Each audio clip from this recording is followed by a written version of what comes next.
چہرے کے اوپر جو کالی چھائیاں نشان بنتے ہیں اس کی بے شمار وجوہات ہیں، کس طرح سے ان کا علاج کر سکتے ہیں، اس کے بارے میں آج ہم بات کریں گے۔ پیشنٹ جب آتے ہیں تو بے شمار ٹوٹکے لگائے ہوتے ہیں، وہ نہیں کرنے چاہیے۔ If you like this video, please subscribe and ring the bell. بسم اللہ الرحمن الرحیم، میرا نام ڈاکٹر افضال باجوہ ہے اور میں کنگ ایڈورڈ میڈیکل یونیورسٹی میں اسسٹنٹ پروفیسر کے طور پہ اپنا کام کر رہا ہوں۔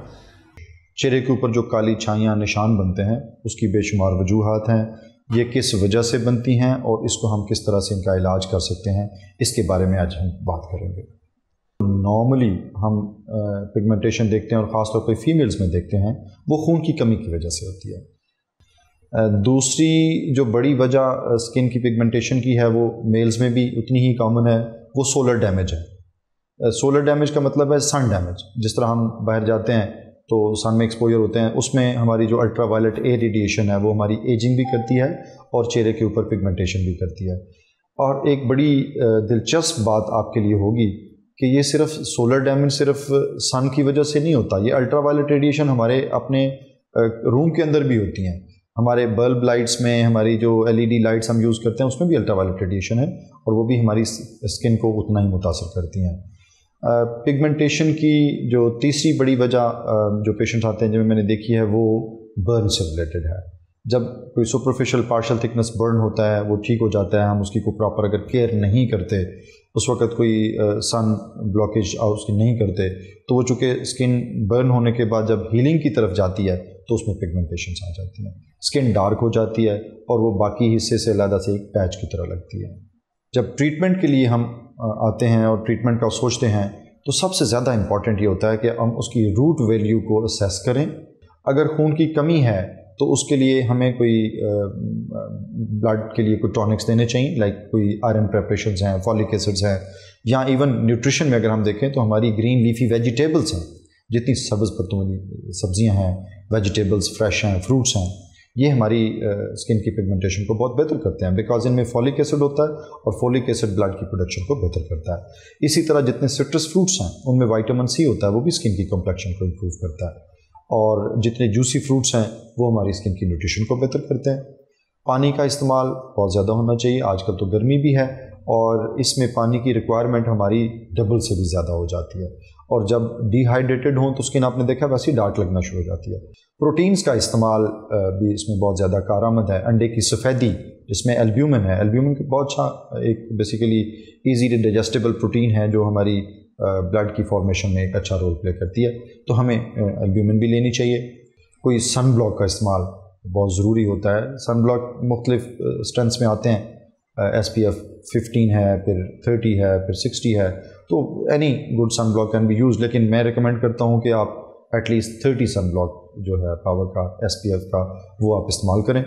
خاص طور پہ جب باہر جانا۔ اور اس میں ایک بڑی حیرانگی والی بات ہے کہ جو سن پگمنٹیشن ہے یا سن ڈیمیج ہے وہ سردیوں میں زیادہ ہوتا ہے، حالانکہ سردیوں میں اتنی گرمی نہیں ہوتی، لیکن اگر آپ دیکھیں تو گرمیوں میں ہم سورج میں جاتے ہی کتنا ہے، دھوپ میں تھوڑی دیر کے لیے باہر جائیں گے اور پھر بھاگ کے اندر آ جاتے ہیں، یا اگر بہت آپ نے باہر جانا تو امبریلا استعمال کر لیتے ہیں، لیکن سردیوں میں تو ہم باہر بیٹھ کے سن باسکنگ کر رہے ہوتے ہیں۔ ہم سن کا ایکسپوجر آپ نے دیکھا، جتنے لوگ ناردرن ایریاز میں جب جاتے ہیں اگر سن بلاک کا استعمال نہ کریں تو چونکہ وہاں انوائرمنٹ کولڈ ہوتا ہے، سن کے ایکسپوجر کا پتہ نہیں چلتا، اس کی وجہ سے اسکن میں بہت ساری ایون برنز ہو جاتے ہیں اور اسکن ڈیمیج ہوتی ہے۔ جو برن سے ریلیٹڈ پگمنٹیشنز ہیں ان کو ٹریٹ کرنے کا یہ ہے کہ جب پارشل تھکنس برن یا فیس کا کوئی برن آتا ہے تو سب سے پہلے تو یہ ہے کہ آپ اس کے اوپر خدا را کوئی پیسٹ یا کوئی آٹا کوئی اس طرح کا، میں نے دیکھا ہے پیشنٹ جب آتے ہیں تو بے شمار ٹوٹکے لگائے ہوتے ہیں، وہ نہیں کرنے چاہیے۔ اس سے اسکن کے اندر جو کچھ اگر کوئی نیچے کچھ لیئرز بچ بھی گئی ہیں جلنے سے، کیونکہ اسکن کی بہت ساری لیئرز ہیں، اور اگر برن سے اوپر سے کچھ لیئر جلی ہیں، نیچے والی کچھ لیئر بچ گئی ہیں، اور ہم ان کے اوپر پیسٹ یا اس طرح کی کچھ چیزیں لگائیں گے تو وہ چیزیں ہماری اسکن کے برن کو اور نیچے تک لے جائیں گی، نیچے والا جو حصہ اسکن کا بچا وہ بھی ڈیمیج ہو جائے گا۔ تو سب سے پہلے تو یہ ہے کہ جی آپ فوری طور پہ اس طرح کا کوئی ایکسپیریمنٹ کرنے سے اجتناب کریں۔ جو پگمنٹیشن ڈیولپ ہو جاتی ہیں، چاہے وہ سن ڈیمیج سے ہیں، چاہے وہ بلڈ لیول کم ہونے کی وجہ سے ہیں یا برن کی وجہ سے ہیں، ان کے پھر ڈیفینیٹیو بے شمار ہمارے پاس ٹریٹمنٹس بھی ہیں۔ کچھ ڈی پگمنٹنگ کریمز ہیں، ہماری کریمز تھوڑا سا ڈی پگمنٹ کرتی ہیں تو اسکن بہتر ہونا شروع ہو جاتی ہے۔ اگر ڈی پگمنٹیشن کریم سے ہمارا کام نہیں چلتا تو پھر اس سے نیکسٹ اسٹیج ہماری آتی ہے کچھ کیمیکلز ہیں جن کو ہم انجیکٹ کرتے ہیں اسکن کے اندر اور اسکن کی پگمنٹیشن بہتر ہوتی ہے. اس میں باڈی سے میں فیٹ لیتا ہوں, بالکل نیڈل سے کوئی کٹ نہیں لگتا, فیٹ نکال کے اس میں سے کچھ سیلز سپریٹ کر کے وہ سیلز جہاں اسکن کی پگمنٹیشن ہے اس کے نیچے میں انجیکٹ کرتا ہوں اور it has a marvellous effect on pigmentation. Depigmentary lasers بھی ہمارے پاس ہیں, ان سے بھی پگمنٹیشن پہ فرق پڑتا ہے, لیکن جو ڈینس پگمنٹیشن ہوتی ہے, ڈینس کا مطلب ہوتا ہے گہری لیئرز میں جو نیچے اور زیادہ گہری ڈسفگریشن ہے یا ڈی پگمنٹیشن ہے,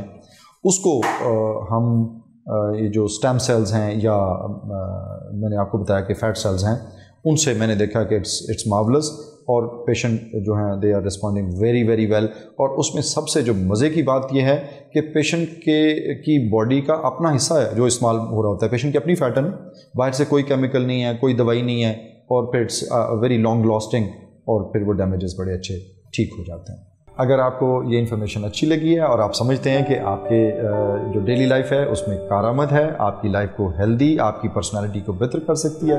تو آپ اس کو لائک کیجئے اور اس کو سبسکرائب بھی کیجئے تاکہ یہ انفارمیشن آپ کے پاس ٹائم ٹو ٹائم پہنچتی ہے. Thank you very much.